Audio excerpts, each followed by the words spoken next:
ಸ್ವಾಮೀಜಿಯವರಿಗೆ ಭಕ್ತಿಪೂರ್ವಕವಾಗಿ ನಮಸ್ಕರಿಸಿ, ಅದೇ ರೀತಿ ವೇದಿಕೆ ಮೇಲೆ ಉಪಸ್ಥಿತರಿರ್ತಕ್ಕಂಥ ಪರಮ ಪೂಜ್ಯ ಗುರುಸಿದ್ದೇಶ್ವರ ಶಿವಾಚಾರ್ಯ ಸ್ವಾಮಿಗಳಿಗೆ, ಚನ್ನಸಿದ್ದೇಶ್ವರ ಶಿವಾಚಾರ್ಯ ಸ್ವಾಮಿಗಳಿಗೆ ಕೂಡ ಭಕ್ತಿಪೂರ್ವಕವಾಗಿ ನಮಸ್ಕರಿಸಿ, ಇದೀಗ ಈ ಕಾರ್ಯಕ್ರಮವನ್ನು ಉದ್ದೇಶಿಸಿ ಪ್ರಾಸ್ತಾವಿಕವಾಗಿ ಹಲವಾರು ಮಹತ್ವದ ವಿಷಯಗಳನ್ನು ನಮ್ಮ ಜೊತೆಗೆ ಹಂಚಿಕೊಂಡಿರ್ತಕ್ಕಂಥ ನನ್ನ ಆತ್ಮೀಯ ಸ್ನೇಹಿತರು, ಮನೋರೋಗ ತಜ್ಞರಾಗಿರ್ತಕ್ಕಂಥ ಡಾಕ್ಟರ್ ಆನಂದ್ ಪಾಂಡ್ರಂಗಿ ಅವರೇ ಮತ್ತು ಇವತ್ತಿನ ಕಾರ್ಯಕ್ರಮದೊಳಗೆ ವೈದ್ಯ ರತ್ನಾಕರ ಪ್ರಶಸ್ತಿಯನ್ನು ಸ್ವೀಕರಿಸಲಿರ್ತಕ್ಕಂಥ ಖ್ಯಾತ ವೈದ್ಯರಾದ ಧಾರವಾಡದ ವೈದ್ಯರಾಗಿರ್ತಕ್ಕಂಥ ಮಾನ್ಯ ಶ್ರೀ ರಾಮನಗೌಡರವರೇ, ವಿಶೇಷವಾಗಿ ಇವತ್ತಿನ ಕಾರ್ಯಕ್ರಮದೊಳಗೆ ಆಹಾರ, ಆರೋಗ್ಯ, ಅಧ್ಯಾತ್ಮ ಇದು ಬಹಳ ಮಹತ್ವದ ವಿಷಯ. ಅಂದ್ರೆ ಆಹಾರಕ್ಕೆ, ಆರೋಗ್ಯಕ್ಕೆ ಮತ್ತು ಅಧ್ಯಾತ್ಮಕ್ಕೆ ಏನು ಸಂಬಂಧ ಅದ ಅದರ ಬಗ್ಗೆ ವಿಶೇಷವಾದಂಥ ಉಪನ್ಯಾಸ ನೀಡಲು ಬೆಂಗಳೂರಿನಿಂದ ಆಗಮಿಸಿರ್ತಕ್ಕಂಥ ಡಾಕ್ಟರ್ ವಿಜಯಲಕ್ಷ್ಮಿ ಬಾಳೆಕುಂದ್ರಿ ಅವರೇ, ಈ ಕಾರ್ಯಕ್ರಮದ ವೇದಿಕೆ ಮೇಲೆ ಆಸೀನರಾಗಿರ್ತಕ್ಕಂಥ ಕರ್ನಾಟಕ ವಿಶ್ವವಿದ್ಯಾಲಯದ ಎಮಿರಿಟಸ್ ಪ್ರೊಫೆಸರ್ ಆಗಿರ್ತಕ್ಕಂಥ ಮಾನ್ಯ ಶ್ರೀ ಕರ್ಸಿದ್ದಪ್ಪನವರೇ, ಹುಬ್ಬಳ್ಳಿಯ ಕೇಲಿಯ ಮೆಡಿಕಲ್ ಕಾಲೇಜಿನ ನಿರ್ದೇಶಕರಾಗಿರ್ತಕ್ಕಂಥ MG ಹಿರೇಮಠರವರೇ, ಖ್ಯಾತ ನರರೋಗ ತಜ್ಞರಾಗಿರ್ತಕ್ಕಂಥ SP ಬಳಿಗಾರ್ ಅವರೇ ಮತ್ತು ಧಾರವಾಡದ ವಿಶ್ವವಿದ್ಯಾಲಯದಿಂದ ಆಗಮಿಸಿರ್ತಕ್ಕಂಥ ಸ್ನೇಹಿತರಾದ ಕೋರಿ ಶೆಟ್ಟರ್ ಅವರೇ, ಗದಗಿನ ಸಂಕೇಶ್ವರ ಪ್ರಿಂಟರ್ಸ್ ಇದರ ಮಾಲೀಕರಾದ ಸ್ನೇಹಿತರಾದ ಮೃತ್ಯುಂಜಯ್ ಸಂಕೇಶ್ವರ್ ಅವರೇ, ಅವರ ಧರ್ಮಪತ್ನಿಯವರೇ, ಕಾರ್ಯಕ್ರಮದ ವೇದಿಕೆ ಮೇಲೆ ಉಪಸ್ಥಿತರಿರ್ತಕ್ಕಂಥ ಮನಕೇರಿ ಅವರೇ, ನೀಲ್ಗುಂದ್ ಅವರೇ, ಜಾಲಿಯಾಳ್ ಅವರೇ, ಅದೇ ರೀತಿ MB ಪಾಟೀಲ್ ರೇ ಮತ್ತು ವೇದಿಕೆ ಮೇಲೆ ಆಸೀನರಾಗಿರ್ತಕ್ಕಂಥ ಎಲ್ಲ ಅತಿಥಿ ಗಣ್ಯರೇ, ಕಾರ್ಯಕ್ರಮದಲ್ಲಿ ಪಾಲ್ಗೊಂಡಿರ್ತಕ್ಕಂಥ ಎಲ್ಲ ಜುಕ್ತಿ ಹಿರೇಮಠದ ಎಲ್ಲ ಭಕ್ತಾದಿಗಳೇ, ಸೂಡಿ ಮತ್ತು ಸುತ್ತಮುತ್ತಲ ಗ್ರಾಮಗಳಿಂದ ಆಗಮಿಸಿರ್ತಕ್ಕಂಥ ಮಠದ ಎಲ್ಲ ಭಕ್ತರೇ ಮತ್ತು ಪತ್ರಿಕಾ ಮಾಧ್ಯಮದ ಸ್ನೇಹಿತರು, ಬಂಧುಗಳೇ, ನಿಮಗೆಲ್ಲ ತಿಳಿದ ಹಾಗೆ ಪ್ರತಿಯೊಬ್ಬ ಮನುಷ್ಯನಿಗೆ ಬಹಳ ಮುಖ್ಯವಾದದ್ದು ಯಾವುದಪ್ಪ ಅಂದ್ರೆ ಆರೋಗ್ಯ. ಅದಕ್ಕೆ ನಾವು ಹೇಳ್ತೀವಿ ಗಾದೆ ಮಾತೊಳಗೆ, ಆರೋಗ್ಯ ಸಂಪತ್ತಿಗಿಂತ ಮಿಗಿಲಾದ ಸಂಪತ್ತು ಜಗತ್ತಿನೊಳಗೆ ಯಾವುದೂ ಇಲ್ಲ.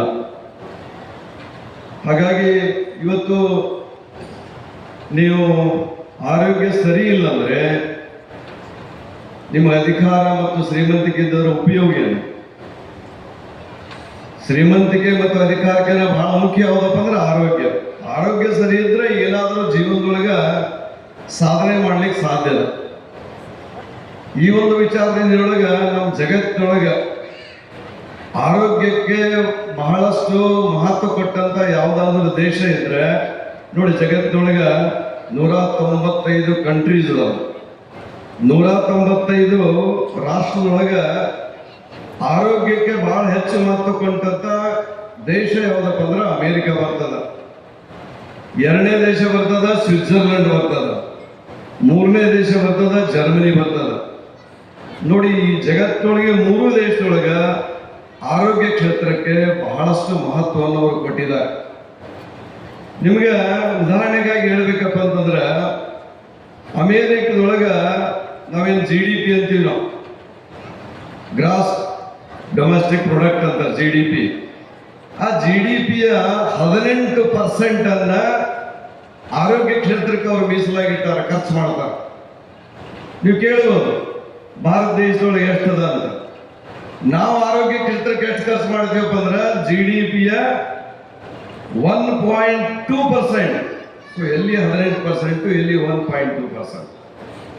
ಈ ವಿಚಾರದೊಳಗೆ ನಮ್ಮ ಕೇಂದ್ರ ಸರ್ಕಾರ ಇರ್ಬೋದು, ರಾಜ್ಯ ಸರ್ಕಾರ ಇರ್ಬೋದು, ಆರೋಗ್ಯಕ್ಕೆ ಮುಂಬರ್ತಕ್ಕಂಥ ದಿನಮಾನದೊಳಗ ಹೆಚ್ಚಿನ ಮಹತ್ವ ಕೊಟ್ಟು ಬಜೆಟ್ನೊಳಗ ಹೆಚ್ಚಿನ ಹಣವನ್ನು ಜನರ ಆರೋಗ್ಯಕ್ಕಾಗಿ ಅದನ್ನು ಕಾಯ್ದಿರಿಸಬೇಕಂತ ತಿಳ್ಕೊಂಡು ಈ ವೇದಿಕೆ ಮೂಲಕ ನಾನು ಕೇಂದ್ರ ಮತ್ತು ಸರ್ಕಾರಕ್ಕೆ, ರಾಜ್ಯ ಸರ್ಕಾರಕ್ಕೆ ನಾವು ಒತ್ತಾಯವನ್ನು ನಾವು ಮಾಡ್ತಾ ಇದ್ದೇನೆ.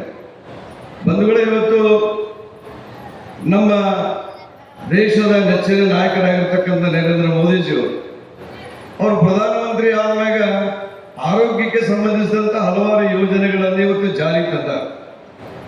2014 ಅಧಿಕಾರಕ್ಕೆ ಬಂದರು. 2017-18 ಪ್ರತಿಯೊಬ್ಬ ಬಡವರಿಗೂ ಕೂಡ, ಜನಸಾಮಾನ್ಯರಿಗೂ ಕೂಡ ಆರೋಗ್ಯ ಸೇವೆ ಸಿಗಲಿ ಅನ್ನೋ ವಿಚಾರದೊಳಗ ಅವರು ಮಹತ್ವದ ಯೋಜನೆಯನ್ನು ಜಾರಿ ತಂದರು.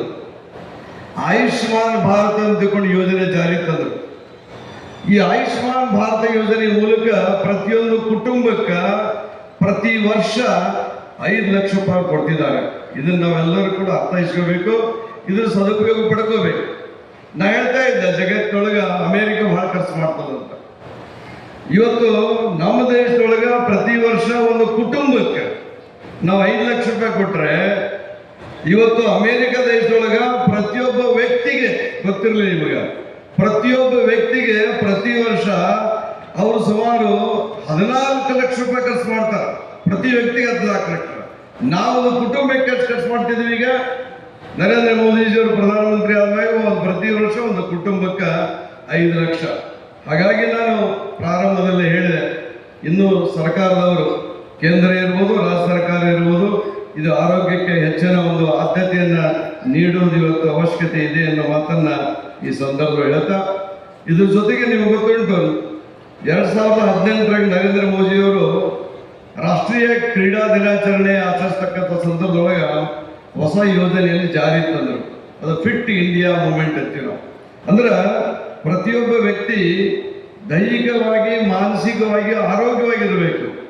ಯಾಕಂದ್ರೆ ದೇಶ, ಯಾವುದೋ ಒಂದು ದೇಶ ಪ್ರಗತಿ ಹೊಂದಬೇಕಾದ್ರೆ ಆ ದೇಶದಲ್ಲಿರ್ತಕ್ಕ ಜನರ ಆರೋಗ್ಯ ಪ್ರಮುಖವಾದಂಥ ಪಾತ್ರ ವಹಿಸ್ತದೆ. ಹಾಗಾಗಿ ಈ ಫಿಟ್ ಇಂಡಿಯಾ ಮೂವ್ಮೆಂಟ್ ಒಳಗೆ ಮೋದಿಜಿಯವರು, ಪ್ರಧಾನಮಂತ್ರಿಗಳಿಗಿಂತ ನರೇಂದ್ರ ಮೋದಿಜಿಯವರು 3 ಸೂತ್ರ ಕೊಟ್ಟರು.